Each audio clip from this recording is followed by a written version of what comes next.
Vi, bom dia.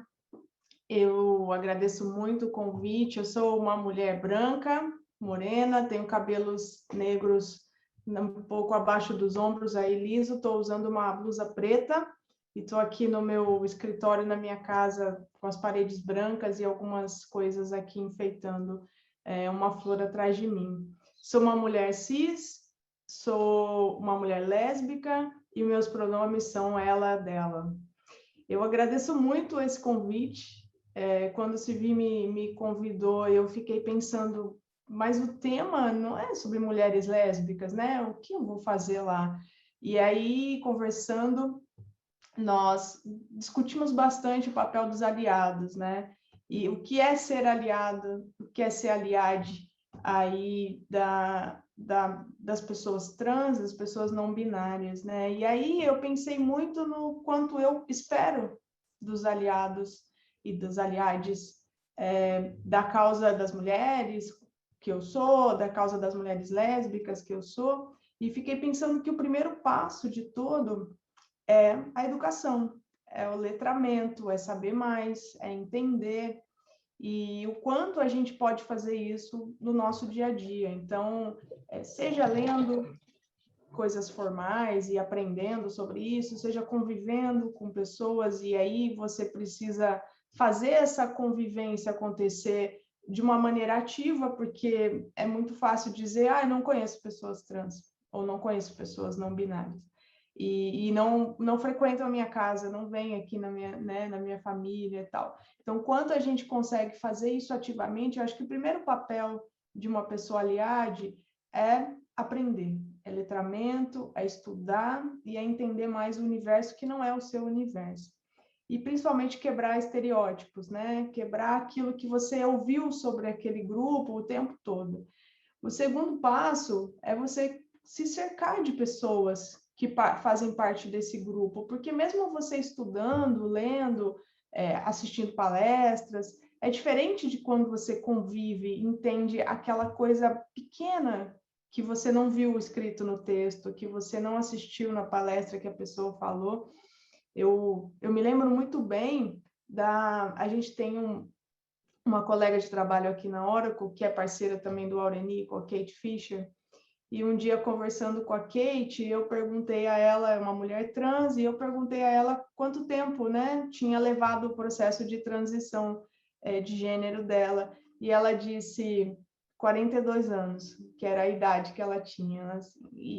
Isso me marcou muito mais do que muitos textos que eu li, né, do que muitas coisas que eu tentei aprender sobre a comunidade trans e não binária.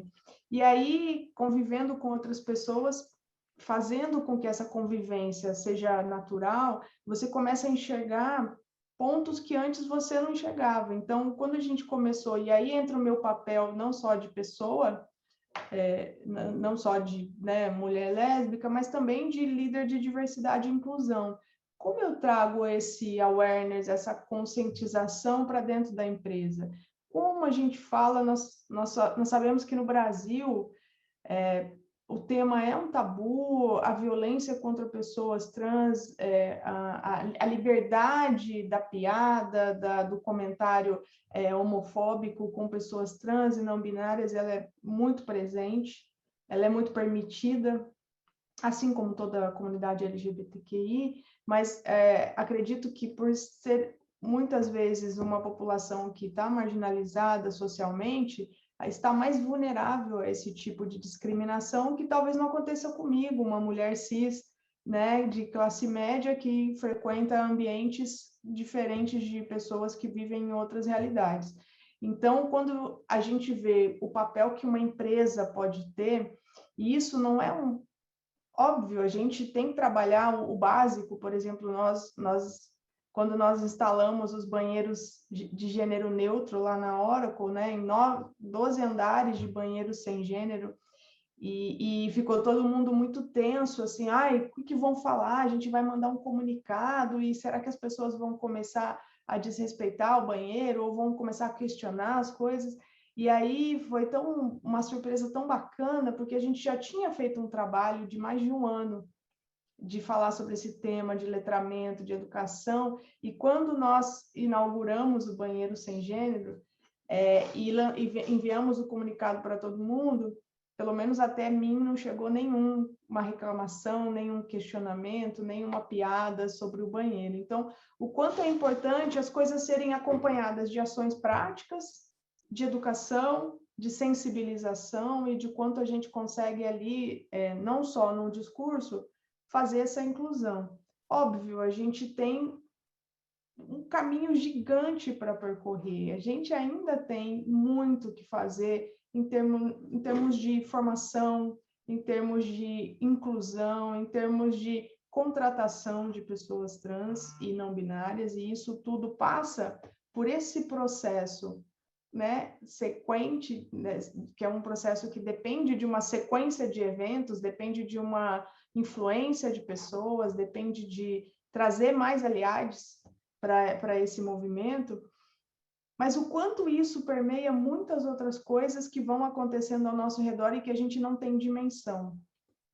Eu me lembro que a gente fez um evento lá na Oracle para pais e, enfim, pais e familiares de pessoas LGBTQI, e um dia desses, e aí você não tem noção muito de que acontece, né? Então as pessoas entram no evento e ali estão como aliados ou pessoas que são aí familiares de pessoas LGBTQI, e outro dia uma pessoa que tinha acabado de chegar na empresa, tipo, tem 2 meses de empresa, falou no meio de uma reunião que era noivo de uma mulher trans, e isso nunca tinha acontecido antes, né?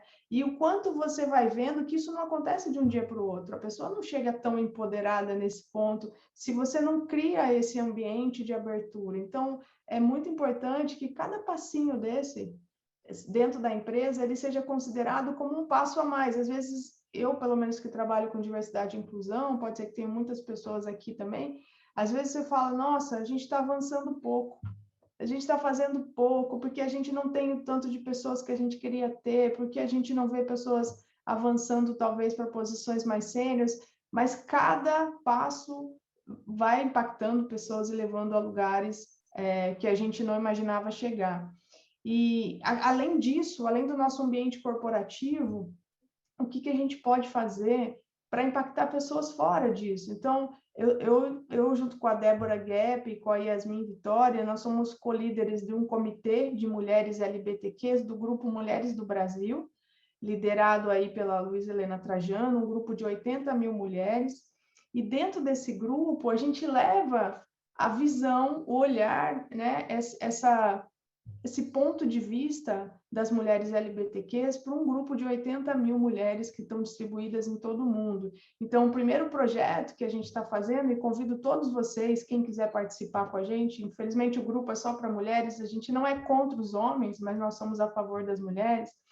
Então, quem quiser participar com a gente desse comitê é muito bem-vindo, bem-vinda, porque o nosso primeiro projeto, a gente preparou um conteúdo para levar para professores, para como acolher pessoas LGBTQI a mais nas escolas. Então, a gente vai falar de legislação, o professor pode ou não pode falar disso? O professor deve falar disso? Como professores falam sobre esse assunto, acolhem as famílias que muitas vezes vêm na escola para reclamar que a filha está namorando outra menina. Então, o quanto a gente vai trabalhar muito, a gente vai lançar o primeiro piloto agora com uma formação de professores em abril, e, além disso, a gente tem, como Grupo Mulheres do Brasil, tem núcleos no mundo todo, a gente vai fazer no dia 31 de março, que é o dia da visibilidade trans, né, mundial, a gente vai fazer uma parceria com um núcleo em Dublin,